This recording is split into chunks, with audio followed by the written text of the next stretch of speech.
Gaps are everywhere in our lives. Gaps could be enriching depending on how we conceptualize and approach them. One way to look at it is through the Japanese concept ma. Ma can be translated to mean gap or interval and is best described as a consciousness of place, much like the Western concept of negative space. Negative space, or ma, is an integral part that gives shape to the whole, which requires the human imagination.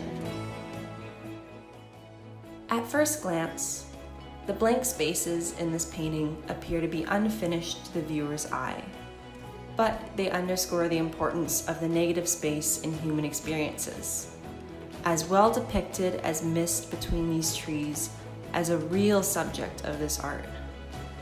Try thinking about how you perceive negative space and how it affects your life and environment. How do you feel about negative space in art, in the spaces you inhabit? How about in conversation? Do you feel uncomfortable or pressured to fill silences and gaps? Or are you at peace with the negative spaces that surround our day-to-day lives? By thinking about your own relationship with negative space, you will gain a greater understanding of how you feel and experience space. Notice how space is created in this composition, where it becomes a present part of the artwork itself. Compare this way of arrangement to Western styles, where gaps are rare as symmetry and fullness are emphasized. How do you feel when you look at these different types of arrangements? With your imagination, how can you bring meaning to these arrangements? Wegner inverts the New York skyline and focuses on the spaces between skyscrapers to recreate buildings out of the sky. Where does your eye fall to when looking at this?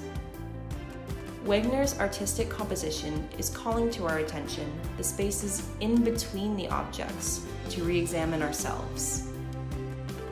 Look beyond discrete objects. Find an in-between space that is invisible but necessary in our lives, like air or relationships. What does it look like? What does it feel like? How does negative space influence your perception of the world? Where does the negative space lead us to explore?